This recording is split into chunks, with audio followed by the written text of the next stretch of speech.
Hello good morning students of 12th class. आज हम लोग जो है वीडियो नंबर 12 में जो है आज आपको डिफरेंट इंटीग्रेशन निश्चित समाकलन पढ़ाएंगे। तो हमने बताया था समाकलन आपने सीख लिया है। समाकलन कुछ फार्मूले होते हैं, उन फार्मूलों से जो है आप सारे सवाल अभी तक लगाते रहेंगे। अब यहाँ फर्क इतना होगा कि जो सवाल लगे होंगे उसमें सीमाएं लगी होंगी, यानी लिमिट इंटीग्रेशन लिखा होगा और नीचे और ऊपर जो है दो गिनतियाँ लिखी होंगी। इन गिनतियों को हम सीमाएं कहते हैं। जैसे हमने लिख दिया एक्स स्क्वायर डी एक्स और उसके बाद मैंने नीचे लगा दिया 1 लगा दिया, ऊपर 2 लगा दिया। तो जो नीचे लिखा होता है उसको हम निम्न सीमा या लोअर लिमिट कहते हैं, और जो ऊपर लिखा होता है उसको उच्च सीमा या अपर लिमिट कहते हैं। तो अब हम पहले परिभाषा बताएंगे, उसके बाद तक जो है आपको 7.9 एक्सरसाइज एनसीईआरटी करवाते हैं। पहले आप देखिए कि निश्चित समाकलन क्या है, डिफरेंट इंटीग्रेशन क्या है। बस सुन लीजिए पहले एक बार। जब किसी भी फलन का समाकलन दो निश्चित सीमाओं के बीच ज्ञात करते हैं तो ऐसे समाकलन को निश्चित समाकलन कहा जाता है। हिंदी भाषा में, अंग्रेजी भाषा में when a function is integrated between two limits x is equal to a and x is equal to b, then such type of integration is called different integration. यहाँ ध्यान से देखें, different integration निश्चित समाकलन हिंदी में different integration क्या है? When a function y is equal to fx is integrated between two different limits, say x is equal to a and x is equal to b, then such integration is called definite integration. Hindi भाषा में जब किसी फलन का समाकलन दो निश्चित सीमाओं के बीच ज्ञात किया जाता है तो ऐसे समाकलन को निश्चित समाकलन कहते हैं और इसे a to b fx dx से प्रकट करते हैं। मान लीजिए इसका इंटीग्रेशन fx dx का इंटीग्रेशन fx है, तो अगर सीमाएं लग जाएंगी, यहाँ पे लिमिट्स लग जाएंगी, integration a to b fx dx, तो पहले fx का मान, इंटीग्रेशन का मान fx लिख देंगे और यहाँ पे हम सीमाएं लिख देंगे a और b। तो a जो है इसको निम्न सीमा कहते हैं, b को उच्च सीमा कहते हैं। इंग्लिश में a को लोअर लिमिट कहते हैं, b को अपर लिमिट कहते हैं। फिर इसको जब सॉल्व करना होता है तो पहले x के स्थान पे अपर लिमिट लिखते हैं, यानी f इंटू एफ भी हो जाएगा, फिर माइनस करके एफ हो जाएगा, यानी कि इसका जो हल हो जाएगा एफ बी माइनस एफ हो जाएगा। अब इसी पे आधारित सवाल है, आपका एक्सरसाइज नंबर 7.9 है, उसमें लिखा हुआ है, पहला सवाल है कि इंटीग्रेट करिए -1 से 1 x + 1 dx, इसको लगाना है। तो आप इसमें देख रहे हैं कि दो फंक्शन है, x है और 1 है, तो आप x को अलग कर देंगे और 1 को अलग कर देंगे, तो x dx कर दिया और प्लस -1 से 1 dx कर दिया। फिर आप जानते हैं कि x का डिफरेंशियल क्या होता है, x²/2 होता है, तो जो /2 होगा उसे बाहर कर देंगे, 1/2 कांस्टेंट इसमें बाहर कर देते हैं, x² यहाँ लिख देंगे और लिमिट लगा देंगे -1 से 1। और आप जानते हैं 1 × dx का इंटीग्रेशन केवल x होता है, केवल इस लिख करके लिमिट लगा देंगे, -1 से 1 लिमिट लगा देंगे। फिर इसके बाद ये जो हाफ लिखा हुआ है बाहर ये पड़ा रहेगा, x² में पहले x के स्थान पर हम 1 रखेंगे तो हो जाएगा ये 1², फिर माइनस करके x के स्थान पे हम रखेंगे -1, ये हो जाएगा -1 का होल स्क्वायर। ऐसे ही आगे x के स्थान पर पहले 1 रखेंगे और उसके बाद माइनस करके x के स्थान पे -1 करेंगे। आप देखिए यहाँ लिखा हुआ है 1 -1। अब यहाँ से आप इधर देखिए इज इक्वल टू करके 1/2 बाहर लिखा रहेगा, 1² 1 होता है तो 1 नोट कर लिया, और -1 का स्क्वायर भी 1 होता है तो 1 नोट कर दिया, बीच में माइनस साइन है और आप देख रहे हैं कि माइनस माइनस है, माइनस प्लस जाता है तो 1 + 1 2 हो जाएगा। अब 1 में से 1 गए 0, तो 0 का हाफ में गुणा कर देंगे, हाफ × 0 + 2 तो 2 उत्तर आ जाएगा। इस तरह से इसका मान जो है 2 आया। अगला क्वेश्चन है, लिमिट है 2 से 3 1/x dx। आप पढ़े हुए हैं 1/x का समाकलन जो होता है differential integration log mod x होता है, तो log mod x लिख करके सीमाएं लगा देंगे, लिमिट्स लगा देंगे, नीचे 2 ऊपर 3, 2 ऊपर 3। तो ये जहां x होगा पहले x का मान 3 रखेंगे, हो जाएगा log mod 3, फिर हो जाएगा माइनस log mod 2, फिर माइनस से रखते हैं। फिर आप जानते हैं, पढ़ा होगा आपने हाई स्कूल में, log m minus log m by n होता है, इसलिए हो जाएगा log m by n, यानी 3/2 हो गया। यही आपका आंसर हो जाएगा। उसके बाद आप अन्य सवाल लगाते हैं क्वेश्चन नंबर 3। देखिए आप क्वेश्चन नंबर 3 कैसे लगाएंगे।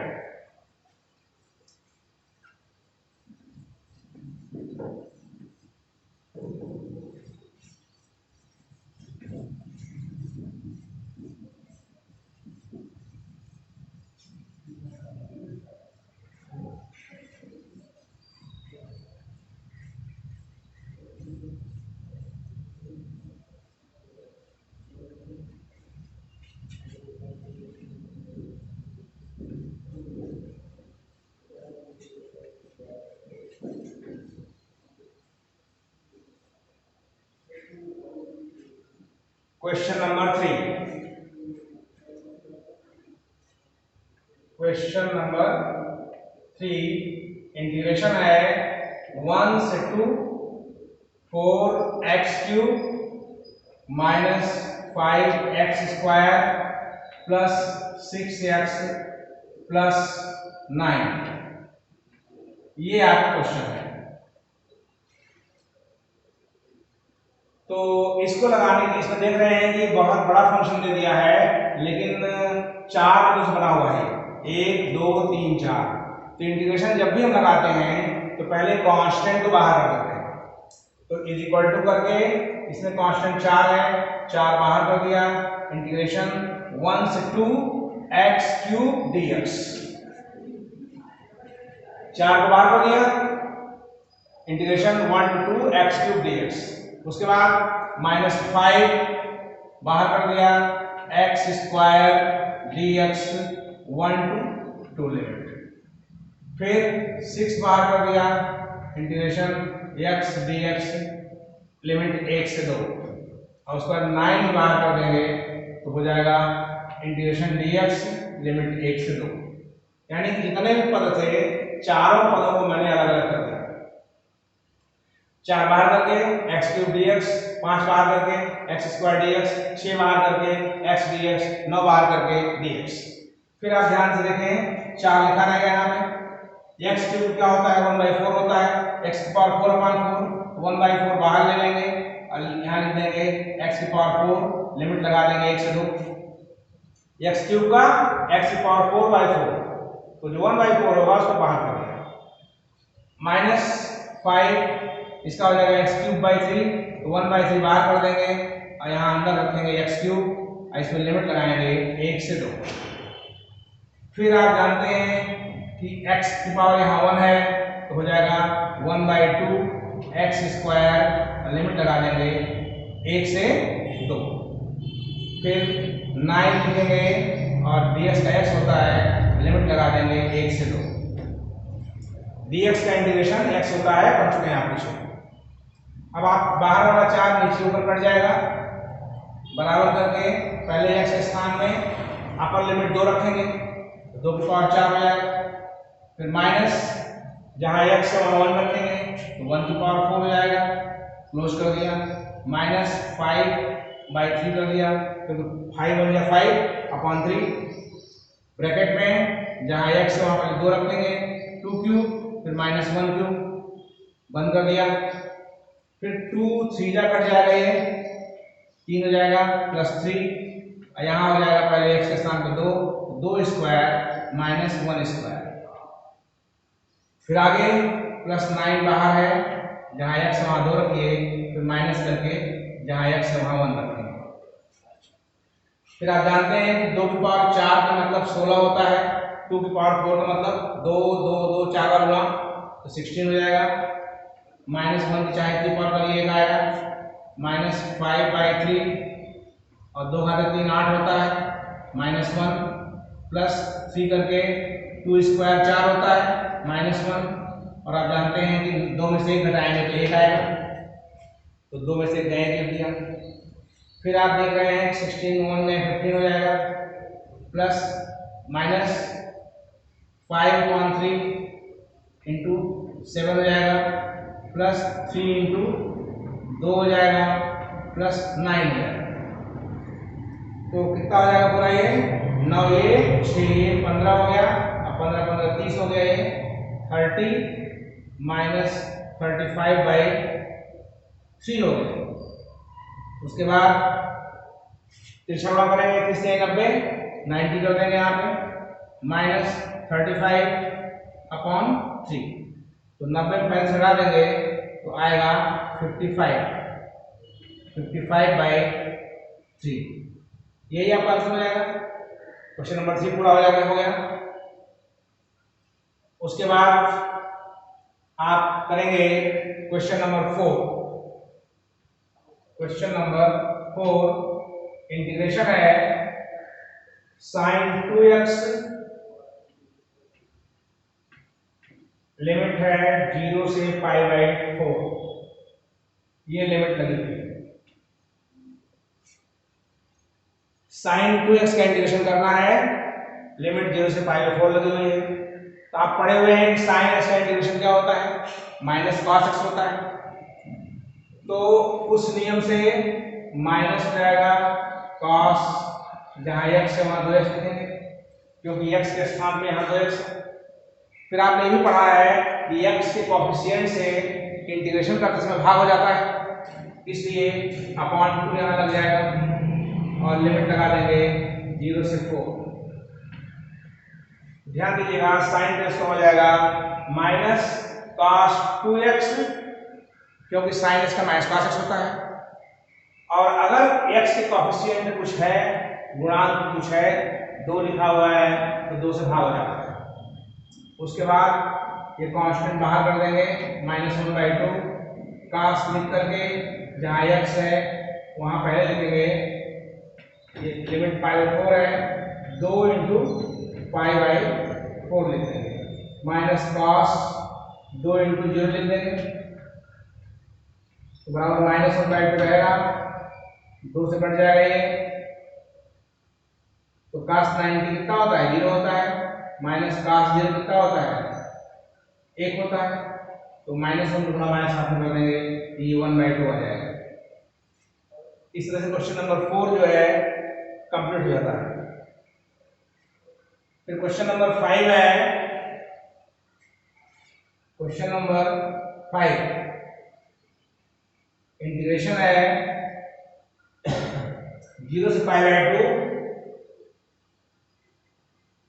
और cos 2x dx, ये क्वेश्चन है।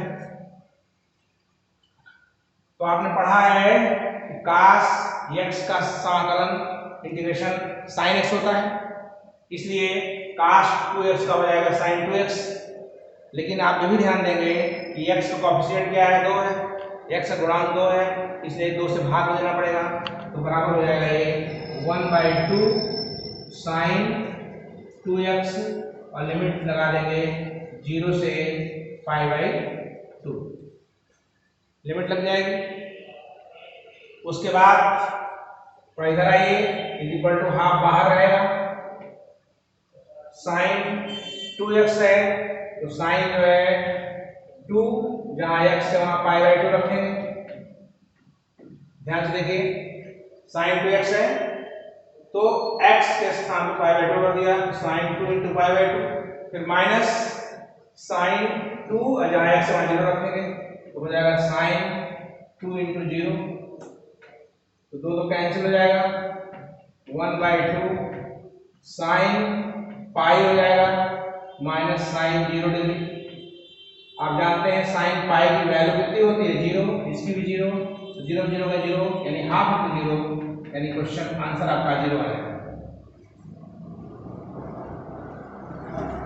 क्वेश्चन नंबर 5 कंप्लीट हो गया। क्वेश्चन नंबर 6 अभी सरल सवाल है, सब ज्यादा आसान कठिन नहीं है। t की पावर x है dx, लिमिट 4 से 5 है। क्वेश्चन आपका है 4 to 5 लिमिट e की पावर x dx। तो आप जानते हैं e की पावर एक्सपेंटेशन क्या होता है, e की पावर x ही होता है, तो इज इक्वल टू e की पावर x लिख देंगे और लिमिट लगा देंगे 4 to 5।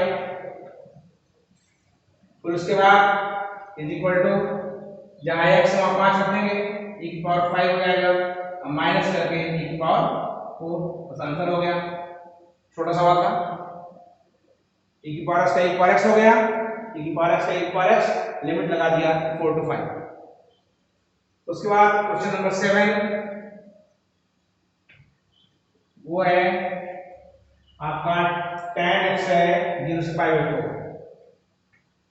tan x dx 0 से पाई बाई 4 लिमिट है। आप जानते हैं कि tan x का इंटीग्रेशन क्या होता है, log sec x होता है, तो log लिख दोगे sec x और लिमिट लगा दोगे 0 से पाई बाई 4।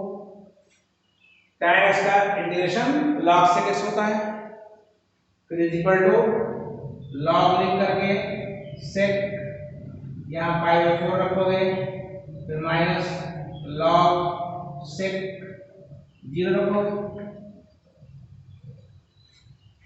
क्योंकि पहले x के स्थान पे पाई बाई 4 रखेंगे, दोबारा जो है x के स्थान पे 0 रखेंगे। sec पाई बाई 4 का मान क्या होता है, log sec पाई बाई 4 का मान √2 होता है, बस log sec 0 का मान 1 होता है,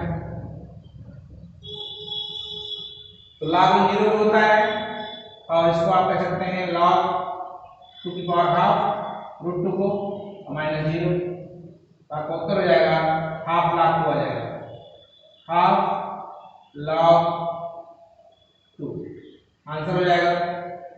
क्वेश्चन नंबर 7 कंप्लीट हो गया। अब ऐसे ही क्वेश्चन नंबर 8 करते हैं। Question number 8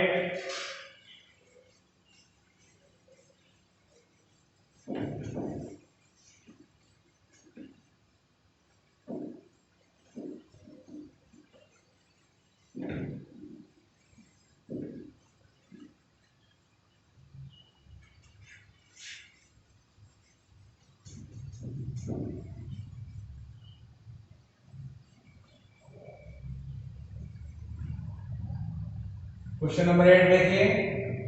question number 8 integration है कोसेक x है dx लिमिट पाई बाई 6 से पाई बाई 4 लिमिट है। तो कोसेक x का फार्मूला पता होना चाहिए। फार्मूला कोसेक x का होता है log cosec x minus cot x, limit लगा देंगे पाई बाई 6 से पाई बाई 4, केवल फार्मूला लगा देंगे। कोसेक x का सूत्र होता है log cosec x minus cot x, limit lower limit pi by 6 है, अपर लिमिट पाई बाई 4 है, तो यहाँ लोअर लिमिट लिख दिया, अपर लिमिट लिख दिया। उसके बाद इज इक्वल टू log, पहले जहाँ x है वहां पे बड़ी कुछ सीमा रखेंगे, तो cosec pi by 4 minus cot pi by 4 रख देंगे, फिर माइनस करके log आप यहाँ रख देंगे कोसेक पाई बाई 6 और माइनस कॉट पाई बाई 6, यानी कि इसी में पहले हम जहाँ x है वहाँ पाई बाई 4 रखेंगे, फिर माइनस करके इसी में जहाँ x है वहाँ पाई बाई 6 रखेंगे। फिर आप जानते हैं कि log कोसेक पाई बाई 4 का मान √2 होता है और इसका मान 1 होता है, कॉट पाई बाई 4 का, minus log cosec pi by 6 का मान होता है 2 और कॉट पाई बाई 6 का मान होता है √3। 180.6 है, 30 डिग्री हुआ, कॉट 30 का मान √3 होता है। तो अब आप क्वेश्चन हो जाएगा ये log √2 माइनस 1 अपान हो जाएगा ये 2 माइनस √3, कितना आ जाएगा, तो 2 प्लस √3 से हम ऊपर नीचे गुणा कर देते हैं कंजुगेट से, जब गुणा कर देंगे तो बराबर log ऊपर क्या आएगा, 2 का रूट 2 में 2√2 आएगा, 2 का -1 में -2 आएगा, √3 का रूट 2 में √6 आएगा, और √3 का -1 में -√3 आएगा। और नीचे 2 स्क्वायर माइनस √3 का स्क्वायर, तो 2 स्क्वायर 4 होता है, 4 में 1 हो जाएगा, तो आपका आ जाएगा ये इज इक्वल टू लॉग आपका आ जाएगा 2√2 -2 प्लस √6 -√3, अब अपान क्या हो जाएगा 1, यही आंसर हो जाएगा। फिर क्वेश्चन नंबर आपका है 9, क्वेश्चन नंबर 9 इंटीग्रेशन करना है 1/√1 माइनस x² dx का, लिमिट 0 से 1 है। आप जानते हैं इसका इंटीग्रेशन क्या होता है, साइन इनवर्स x होता है, साइन इनवर्स x लिख करके लिमिट लगा देंगे 0 से 1, तो बराबर हो जाएगा sine inverse 1 minus sine inverse 0। Sine inverse 1 का मान क्या होता है π/2, इसका मान 0 होता है, तो आंसर केवल π/2 आ जाएगा। एक क्वेश्चन और बड़ा 10वां क्वेश्चन, क्वेश्चन नंबर 10 इंटीग्रेशन है 1/1 प्लस x² dx, लिमिट 0 से 1 है। इसका इंटीग्रेशन क्या होता है, tan इनवर्स x होता है, लिमिट लगा देंगे 0 से 1, हो जाएगा ये tan inverse 1 minus tan inverse 0। tan inverse 1 का मान π/4 होता है, इसका 0 होता है, तो आंसर आपका π/4 आ जाएगा। क्वेश्चन नंबर 10 तक हो गया। आज यहीं पर रोकते हैं हम, उसके बाद नेक्स्ट क्वेश्चन 11 से अगली वीडियो में बताएंगे।